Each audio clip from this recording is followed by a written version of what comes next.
Hi guys, तो आज हम लोग पावर एम्पलीफायर के बारे में बात करने वाले हैं। पावर एम्पलीफायर क्या मतलब होता है? ऐसा एम्पलीफायर जो और भी अधिक एम्पलीफायर देता है, जिससे भी और प्रॉपर तरीके से चल पाए, उसे पावर एम्पलीफायर कहते हैं। इसके 4 टाइप्स होते हैं: class A amplifier, class B amplifier, class C amplifier, class A B amplifier. आज हम लोग सिर्फ बी और ए और बी के बारे में ज़्यादा बात करेंगे, और यही आता भी है, ठीक है। क्लास ए एम्पलीफायर, इसे क्रॉस ओवर एम्पलीफायर भी इसमें यूज़ होता है। This amplifier has the drawback in I am a harmonic distortion. This harmonic distortion is a push pull amplifier. इसमें क्या होता है? हार्मोनिक डिस्टॉर्शन होता है, जो मैंने बताया था अभी को, कि ऐसे सर्किट होता है और ये यहाँ पे ऐसे ऐसे जाता है, फिर ये ऐसे ऐसे जाता है। इसमें हार्मोनिक डिस्टॉर्शन होता है। बी में जो होता है क्रॉस ओवर डिस्टॉर्शन होता है। This circuit of push pull amplifier is given below. This amplifier content following amplifier देखो, इसमें क्या होता है कि ड्राइवर ट्रांसफार्मर एक होता है और एक आउटपुट ट्रांसफार्मर होता है। जो ड्राइवर ट्रांसफार्मर होता है, इसमें लोड लगा रहता है, और फिर उसके बाद यहाँ भी लोड रह जाता है। इसको याद करने, इसमें क्या रहता है कि या तो एनपीएन ट्रांजिस्टर यूज़ किया जाएगा या पीएनपी। ऐसा नहीं होगा कि हम कब एक में एनपीएन यूज़ करें, एक में पीएनपी, ठीक है। उसी को हम लोग करते हैं, ठीक है। The circuit diagram of push amplifier driving transformer, it is a centre tube transformer connected into side output transformer. It is also a central tube transformer is output side. ये इनपुट साइड होता है और ये output side होता है, output transformer. There are 2 NPN transistor and 2 resistor R1 R2। इसमें क्या होते हैं कि इसमें जैसे कि आपको सर्किट याद नहीं हुआ है तो बस ऐसे कर लो। आपको पता है कि यहाँ ये होगा ऐसे ऐसे, फिर ऐसे,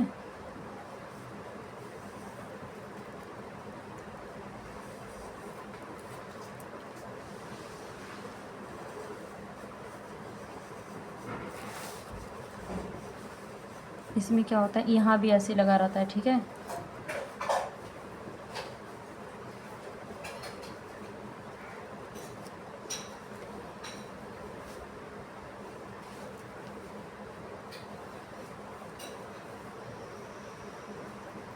इसमें ऐसे ऐसे ऐड रहता है, और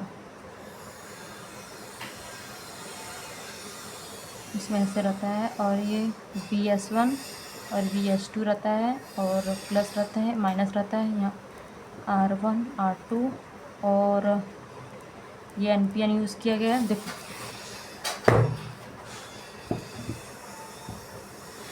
इसमें यूज़ किया जाता है 2 NPN transistor, 2 resistor R1 and R2। इसमें रजिस्टर R1 और R2 लगा। Operation the main work of R1 R2 FCC1 और FCC2 इसमें यूज़ किया जाता है, ठीक है।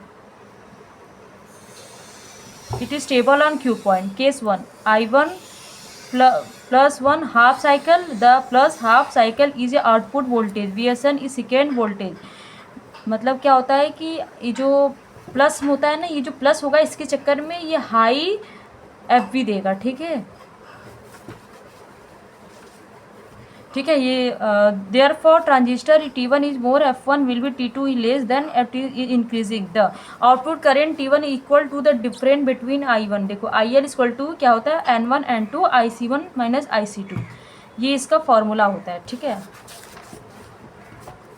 IL equal to N1 N2 IC1 minus IC2, ठीक है। IL equal to N1 minus N2 IC1 minus IC2, ये इसका फॉर्मूला होता है, ठीक है। तो इसी फार्मूला के थ्रू हम लोग करते हैं। इसमें रजिस्टर लगा रहता है और इसमें कैपेसिटर होता है, ठीक है, और VCC1 होता है। बस इसमें हमको ये याद रखना है कि इसमें क्या होता है कि रजिस्टर लगा रहता है और ऐसे बस ये बंद होता है, और बस थोड़ा अच्छे से याद कर लेना कि हाँ कैसे आता है। और N1 N2 IC1 minus IC2, ठीक है। अब क्लास बी एम्पलीफायर, हम क्लास बी एम्पलीफायर के बारे में बात करेंगे। ये होता क्या है? The push pull class B, in push pull class B amplifier we use two same in type of transistor either NPR और PNP। इसमें क्या होता है कि इसमें हम लोग, मतलब कि हम लोग क्लास N में देखे होंगे कि ये यहाँ पे हम लोग क्लास ए में देखे होंगे कि पुश पुल एम्पलीफायर इज में क्या होता है कि सेम ट्रांजिस्टर यूज़ कर होते हैं, लेकिन इसमें क्या होता है, इसमें अलग अलग B amplifier we use two same type of transistor B, sorry यहाँ पे same type of transistor use कर सकते हैं आइदर एनपीएन एंड एनपी, लेकिन कोई एक ही both NPN transistor use then the BCC supply is given if PNP transistor use a minus BC supply.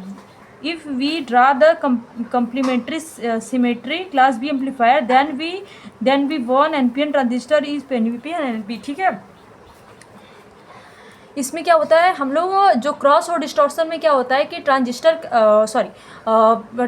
Transformer का यूज़ करते हैं हम। तो हम लोग जब ट्रांसफार्मर का यूज़ करते हैं तो बहुत ज़्यादा उसमें जो क्या कहते हैं उसका खर्च जो होता है रख रखाव काफ़ी हार्ड हो जाता है।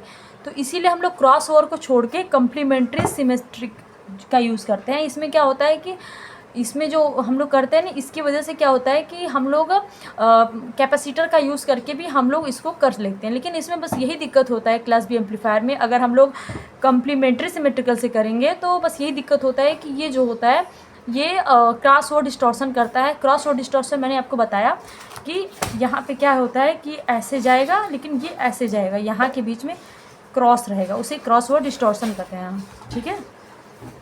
If we draw the complementary symmetrical class B amplifier, then we one of the NPN transistor.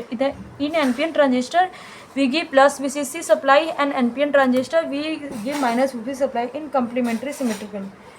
We use in class A amplifier drive transformer and output that will be a replace and transistor is used to vary capacitor. इसमें हम लोग capacitor का use करते हैं इसके जगह पे, ठीक है। तो हम लोग इसको लोड दे देंगे, जैसे यहाँ पे दिए थे लोड, ठीक है।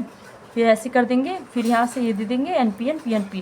The complementary symmetrical class B amplifier push pull amplifier it use two transformer and it very costly and now we use the complementary symmetrical class B amplifier it use inside the capacitor. Complementary class B amplifier there is one disadvantage is cross over distortion. इसमें क्या होता है, cross over distortion होता है और फिर उसके बाद पुश पुल में क्या होता है, हार्मोनिक डिस्टॉर्शन होता है।